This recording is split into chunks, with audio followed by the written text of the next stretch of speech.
bien, vamos a comenzar con la norma 024 STPS 2001, vibraciones, condiciones de seguridad e higiene en los centros de trabajo. Vamos a ver el objetivo. El objetivo es establecer los límites máximos permisibles de exposición y las condiciones mínimas de seguridad e higiene en los centros de trabajo donde se generen vibraciones que por sus características y tiempo de exposición sean capaces de alterar la salud de los trabajadores. Vibraciones, muy bien. Sabemos que las vibraciones pueden alterar, no sé, en la asimilación de las cargas o el amortiguamiento de las cargas que pueden tener nuestros huesos cuando las vibraciones son demasiadas. Vamos a ver si estoy en lo correcto, si es un poco más, si va enfocado a otro ámbito. Campo de aplicación: la presente norma rige en todo el territorio nacional y aplica en todos aquellos centros de trabajo en donde por la característica de operación de la maquinaria y equipos se generen vibraciones. Referencia: la norma 026, colores y señales de seguridad e higiene, identificación de riesgos por fluidos conocidos en tuberías. Ciclo de exposición, definiciones: intervalo de tiempo de alguna actividad específica del proceso de trabajo donde está presente el personal ocupacionalmente expuesto, cadena de medición, interconexión entre el transductor y, en su caso, accesorios de fijación, cable preamplificador y analizador que se usan para la medición de vibraciones, cuerpo entero, todo el cuerpo del trabajador. Extremidades superiores: dedos, manos, muñecas y antebrazos del trabajador. Nivel de exposición a vibraciones NEP.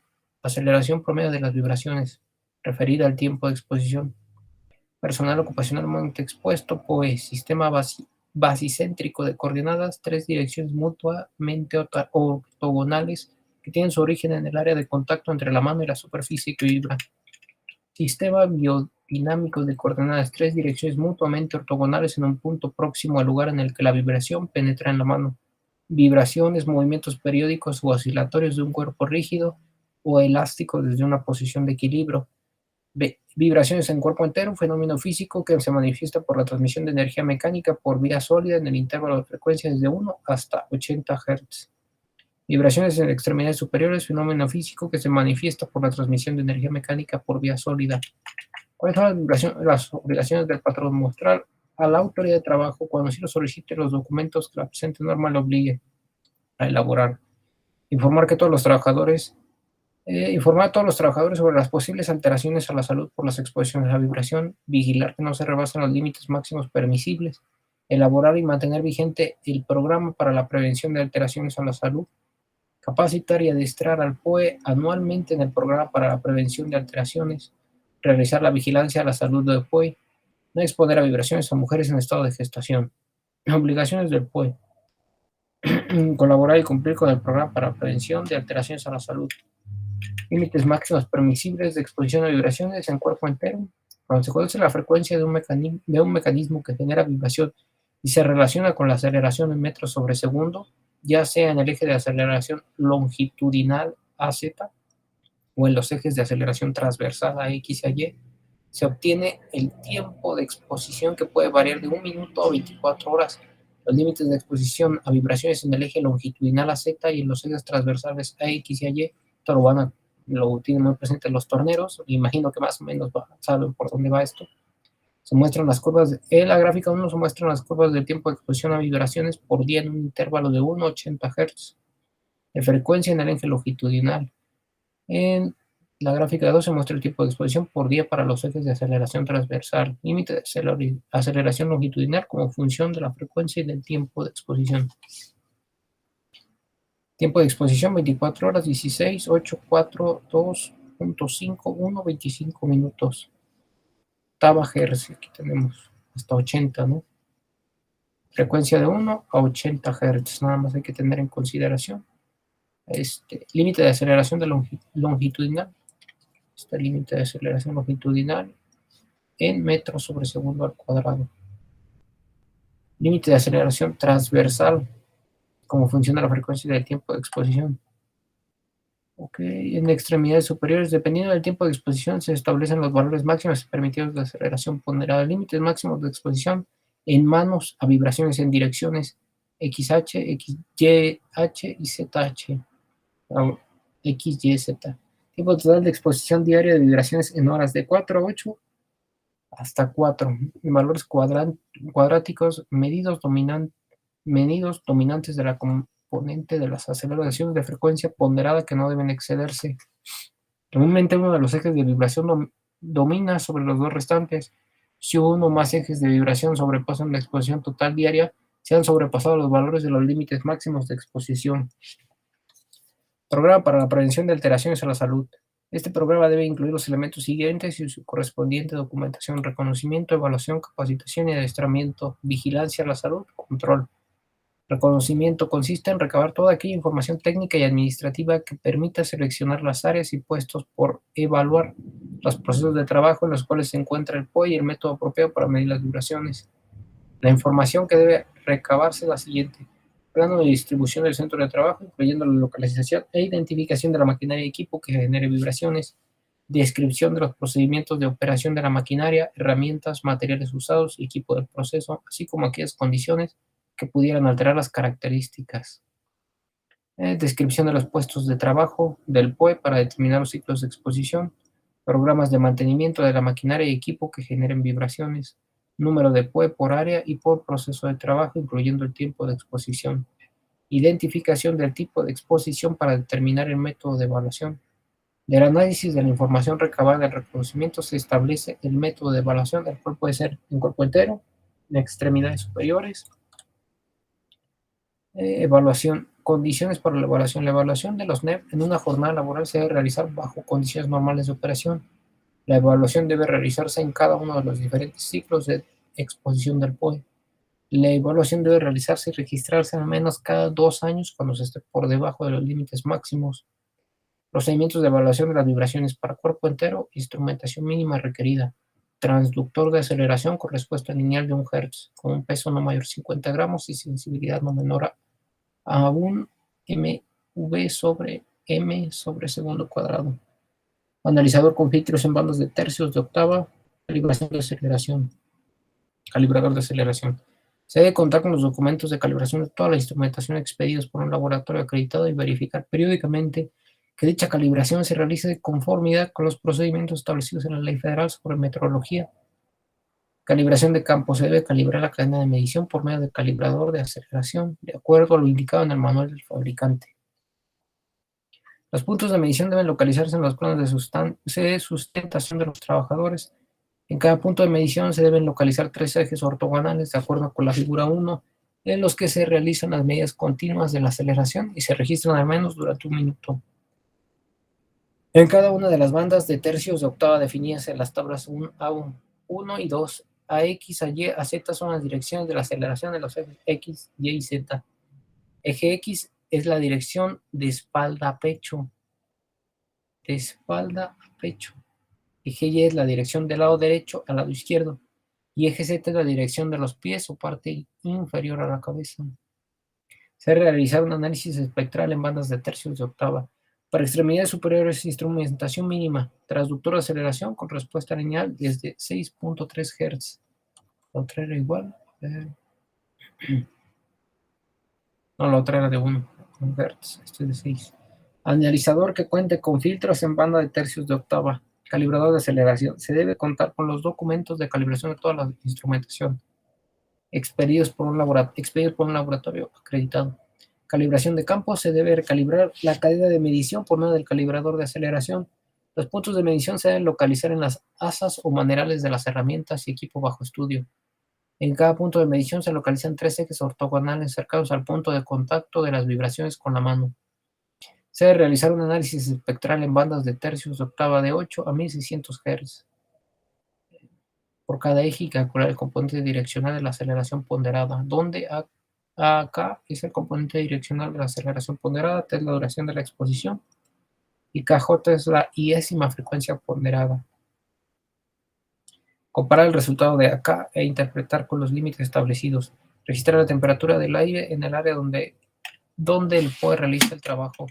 Registro de la evaluación. Debe contener como mínimo la siguiente información: plano de distribución de la zona o área evaluada, descripción de la metodología utilizada, registro de las mediciones, memoria de cálculo de los NEP, cuándo se evalúa exposición, informe de resultados y conclusiones, copia de certificado de calibración del instrumento de medición, nombre y firma, copia de la cédula profesional del responsable. Los patrones interesados o el laboratorio de pruebas acreditado y aprobado deben solicitar por escrito a la Secretaría de Trabajo y Previsión Social conforme a lo dispuesto en los artículos 49 de la Ley Federal sobre Metrología y Normalización y el octavo Reglamento Federal de Seguridad, Higiene y Medio Ambiente de Trabajo.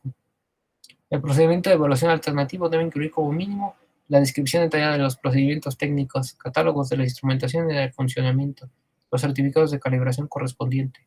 Para el caso de medición de extremidades superiores en que el equipo no registre resultados directos, presentar los elementos que describan la fiabilidad y exactitud de las mediciones. El profesionista responsable del reconocimiento y evaluación de las vibraciones debe contar con documentos que avalen su conocimiento en seguridad.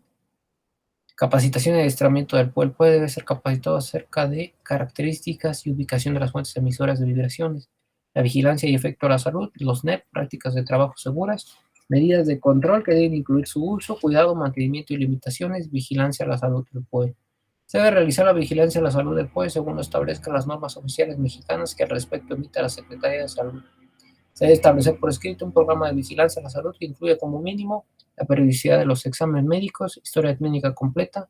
Cuando se requiera la realización de otro tipo de estudios, el médico de empresa debe determinar el tipo de estudio en función del diagnóstico presuncional, medidas de prevención y control médico, seguimiento al programa de vigilancia a la salud del PUE, control. Cuando el NEP supere los límites establecidos en el capítulo 7, se deben aplicar de inmediato una o más de las medidas siguientes, de tal manera que el PUE no se exponga a niveles de vibración superiores a los límites: mantenimiento de equipo y herramientas, medidas técnicas de control, sustitución de equipo, reducción de las vibraciones de las fuentes generadas, modificaciones de aquellos componentes de la frecuencia, tratamiento de las trayectorias de propagación, medidas administrativas de control como el manejo de los tiempos de exposición. Las medidas de control que se adopten deben estar sustentadas en un análisis técnico para su implementación. Se debe tener especial atención para que las medidas de control que se adopten no produzcan nuevos riesgos. Para las medidas de control que no sean de aplicación inmediata, se debe elaborar un cronograma de actividades. En la entrada de las áreas donde los niveles de exposición superen los NEP, deben colocarse los señalamientos de advertencia de peligro o de obligaciones. La documentación. El patrón debe mantener la documentación del programa con la información registrada durante los últimos 5 años.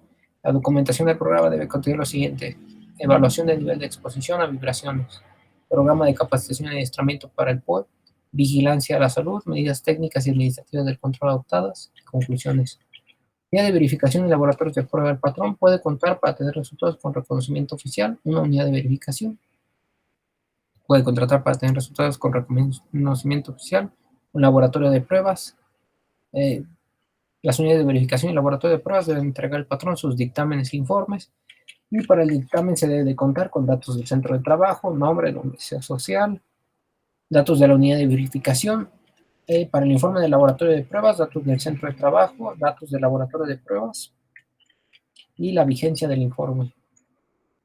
La vigilancia del cumplimiento de esta norma corresponde a la Secretaría de Trabajo y Previsión Social. Y ya nos da algunas bibliografías, y aquí aproximaciones asintóticas para los filtros, factor de ponderación para la conversión de magnitudes de banda de tercios de octava, frecuencias ponderadas. Hay que estudiar eso. Ejemplo de cálculo del tiempo de exposición diaria a vibraciones en las extremidades superiores, midiendo las magnitudes de aceleración de las bandas de tercios de octava de 8 a 1600 Hz en cada eje de referencia en un ciclo de exposición. Eso sería todo para la norma 024. Vamos a ver la norma 0. Vamos a ver una norma que me falta ver. La 025. Muy bien, esa norma 025, ¿dónde la tengo? Aquí la tengo. Muy bien, esta norma 025 nos habla de NOM 025 STPS, condiciones de iluminación en los centros de trabajo. El objetivo: establecer los requerimientos de iluminación en las áreas de los centros de trabajo para que se cuente con la cantidad de iluminación requerida para cada actividad visual, a fin de proveer un ambiente seguro y saludable en la realización de las tareas que desarrollan los trabajadores. En el campo de obligación, rige en todo el territorio nacional la referencia a la norma 008, Sistemas General de Unidades de Medida, pero esa no es la STPS, es la SCFI. Área de trabajo, es el lugar del centro de trabajo donde normalmente un trabajador desarrolla sus actividades. Brillo es la intensidad luminosa que una superficie proyecta en una dirección dada por unidad de área. Se recomienda que la relación de brillos en áreas industriales no sea mayor de 3 a 1 en el puesto de trabajo y en cualquier parte del campo visual no mayor de 10 a 1. Condición crítica de iluminación. Deficiencia de iluminación en el sitio de trabajo, niveles muy altos, que bien pueden requerir un esfuerzo visual adicional del trabajador o provocarle deslumbramiento. El deslumbramiento es cualquier brillo que produce molestia y que provoca interferencia a la visión o a la fatiga visual. Iluminación complementaria es aquella proporcionada por un alumbrado adicional considerado en la iluminación general para aumentar el nivel de iluminación en un área determinado plano de trabajo. Iluminación especial es la cantidad de la luz específica requerida para las actividades que, conforme a la naturaleza de la misma, tengan una exigencia visual elevada mayor de 1000 luxes o menor de 100 luxes para la velocidad de funcionamiento del ojo. Iluminación e iluminancia es la relación de flujo luminoso incidente en una superficie por unidad de área expresada en luxes. Iluminación localizada es aquella proporcionada por un alumbrado diseñado solo para proporcionar iluminación en un plano de trabajo. Luminario, equipo de iluminación que distribuye, filtra o controla la luz emitida por una lámpara o lámparas. Luxómetro, medidor de iluminación, es un instrumento diseñado y utilizado para medir niveles de iluminación o iluminancia. Nivel de iluminación, cantidad de flujo luminoso por unidad de área medida en un plano de trabajo. Plano de trabajo es la superficie horizontal, vertical u oblicua. Puntos focales de la luminaria es la proyección vertical de la lámpara al plano. La reflexión es la luz que incide en un cuerpo y es proyectada o reflejada por una superficie con el mismo ángulo con el que incidió. Sistema de iluminación es el conjunto de luminarias de un área o plano de trabajo distribuidas de tal manera que proporcionen un nivel de iluminación específico para la realización de las actividades. Área visual, actividad que se desarrolla con determinadas condiciones de iluminación. Obligaciones del patrón, mostrar a la autoridad de trabajo cualquier documento que lo determine la norma. Contar con los niveles de iluminación que las áreas de trabajo o las tareas visuales de acuerdo con la tabla 1. Efectuar el reconocimiento de las condiciones de iluminación del área y puesto de trabajo según lo establecido. Contar con el informe de resultados en la evaluación de los niveles. Realizar la evaluación de los niveles de iluminación de acuerdo con lo establecido. Llevar a cabo el control de los niveles de iluminación. Contar con un reporte de estudio elaborado para las condiciones. Informar a todos los trabajadores sobre los riesgos que pueden provocar un deslumbramiento o un nivel deficiente de iluminación. Practicar exámenes con periodicidad anual de agudeza visual, campimetría y de percepción de colores. Elaborar y ejecutar un programa de mantenimiento para las luminarias del centro de trabajo. Instalar sistemas de iluminación eléctrica de emergencia. ¿Cuáles son las obligaciones de los trabajadores? Informar al patrón sobre las condiciones inseguras derivadas de las condiciones de iluminación en su área o puesto de trabajo. Utilizar los sistemas de iluminación de acuerdo a las instrucciones del patrón. Colaborar en las evaluaciones de los niveles de las áreas o puestos de trabajo y observar las medidas de control implementadas. Someterse a los exámenes de vista que indica el patrón. Niveles de iluminación para las tareas visuales y áreas de trabajo. Los niveles mínimos de iluminación que deben incidir en el estado de trabajo para cada tipo de tarea visual o área de trabajo son los establecidos en la tabla 1. Niveles máximos medios en luxes. Área de trabajo exterior generales, patios y estacionamiento. Tarea visual del puesto de trabajo en exteriores, distinguir el área de tránsito, desplazarse caminando, vigilancia, movimientos de vehículos. Aquí nos dicen luxes, miren, en interiores, distinguir, ese es en exteriores, 20 luxes, acá debe ser 50 de interiores. Requerimiento visual de simple, inspección visual, recuento de piezas, trabajo en banco y máquina, 200. Distinción moderada de detalles, ensamble simple, trabajo medio en banco, maquinaria, inspección simple de empaque y trabajo de oficina. 300 y así, vamos. Alto grado de especialización en la distinción de detalle, hasta 2000 luxes. Reconocimiento de las condiciones de iluminación. El propósito del reconocimiento e identificación aquellas áreas del centro de trabajo y las áreas visuales asociadas a los puestos de trabajo. Asimismo, identificar aquellas donde existe una iluminación deficiente o exceso de iluminación que provoque deslumbramiento. Para lo anterior, se debe realizar un recorrido por todas las áreas del centro de trabajo donde los trabajadores realizan sus tareas visuales. Para determinar las áreas y tareas visuales de los puestos de trabajo deben de recabarse y registrarse la información del reconocimiento de las condiciones de iluminación. con los datos siguientes: distribución de las áreas de trabajo, potencia de las lámparas, descripción del área iluminada, descripción de las tareas visuales, descripción de los puestos de trabajo, la información sobre la percepción de las condiciones de iluminación, evaluación de los niveles de iluminación. A partir de los registros de reconocimiento se realiza la evaluación de los niveles de acuerdo con lo establecido en el apéndice A. Determinar el factor de reflexión en el plano de trabajo y paredes que por su cercanía al trabajador afecten las condiciones de iluminación. Niveles máximos permisibles del factor. Paredes 60%. Plano de trabajo 50%. La evaluación de los niveles de iluminación debe realizarse en una jornada laboral bajo condiciones normales de operación. Control. Si en el resultado de la evaluación de los niveles de iluminación se detectaron áreas o puestos de trabajo que deslumbren al trabajador, se deben aplicar medidas de control.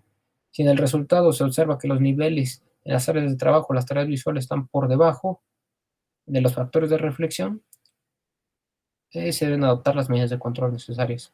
Evitar el deslumbramiento, seleccionar un fondo visual adecuado, evitar bloquear la iluminación, evitar las zonas donde existan cambios bruscos. Se debe elaborar y cumplir un programa de medidas de control a desarrollar. Una vez que se han realizado las medidas de control, se tiene que registrar una evaluación para verificar que las nuevas condiciones de iluminación cumplen con lo establecido en la presente norma. En el mantenimiento de las luminarias se deben tomar en cuenta lo siguiente: la limpieza, la ventilación, el reemplazo, los elementos que evitan el deslumbramiento directo y los elementos de preencendido de calentamiento. Reporte de estudio. Se debe elaborar y mantener un reporte que contenga la información recabada del reconocimiento, los documentos que lo complementen y los datos obtenidos durante la evaluación. El informe descriptivo de las condiciones normales de operación en las cuales se realizó la evaluación de los niveles de iluminación, incluyendo las descripciones del proceso, instalaciones, puestos de trabajo y el número de trabajadores expuestos hoy. La distribución del área evaluada en el que se indique la ubicación de los puestos de medición, los resultados de la evaluación de los niveles de iluminación, la comparación e interpretación de los resultados obtenidos, la hora en que se efectuarán las mediciones, el programa de mantenimiento, la copia del documento que avala la calibración del luxómetro expedida por un laboratorio acreditado, la conclusión técnica, las medidas de control, nombre y firma del responsable y los resultados de las evaluaciones. Unidades de verificación y laboratorio de prueba. El patrón tendrá la opción de contratar una unidad de verificación, laboratorio de prueba, también unidades de verificación unidades de verificación y laboratorio de pruebas contratados a petición deberán de verificar el grado de cumplimiento. La vigencia del dictamen de verificación, cuando este sea favorable, sea de 2 años. 2 años para iluminación. Los laboratorios de pruebas solo podrán evaluar lo establecido en los capítulos 8 y 9. ¿Okay? Procedimiento para la evaluación. Este procedimiento de la conformidad aplica en las visitas de inspección para obtener el directorio vigente de las unidades de verificación que están aprobadas ante la dependencia y pueden extenderse el dictamen de la conformidad de esta norma mexicana. Podrán ingresar a la página de Secretaría de Trabajo y Previsión Social de Internet. Incluso aquí nos dan la página cuáles son el directorio no vigente de las unidades de verificación. El interesado que obtuvo la evaluación de la conformidad con la presente norma a través de una unidad de verificación debe conservar el dictamen de verificación. Y aquí nos da los aspectos a verificar, ¿no? Si el patrón cumple con ellos. A ver. Apéndice A, evaluación de los niveles de iluminación. El objetivo es evaluar los niveles de iluminación en las áreas y puestos de trabajo seleccionados. La metodología es de acuerdo con la información obtenida. Se establecerá la ubicación de los puntos de medición. Cuando se utilice iluminación artificial, antes de realizar las mediciones se debe cumplir con lo siguiente: encender las lámparas con antelación, permitiendo que el flujo de luz se estabilice. En instalaciones nuevas con lámparas de descarga fluorescentes se espera un periodo de 100 horas de operación. Los sistemas de ventilación deben operar normalmente debido a que la iluminación de las lámparas de descarga y fluorescentes presentan fluctuaciones por los cambios de temperatura. Cuando se utilice exclusivamente iluminación natural, se debe realizar al menos las mediciones en cada área o puesto de trabajo de forma siguiente. Cuando no influya la luz natural en la instalación y el régimen de trabajo de la instalación, se deberá efectuar una medición en horario indistinto en cada puesto o zona determinada. Cuando no influya. Cuando sí influye la luz natural en la instalación, el turno en horario diurno, sin periodo de oscuridad en el turno o turnos, y turnos en horario diurno y nocturnos con periodo de oscuridad en el turno o turnos, deberán efectuarse 3 mediciones en cada punto o zona determinada, distribuidas en un turno de trabajo. Una lectura tomada aproximadamente en la primera hora del turno, una lectura aproximadamente a la mitad y en la última hora del turno.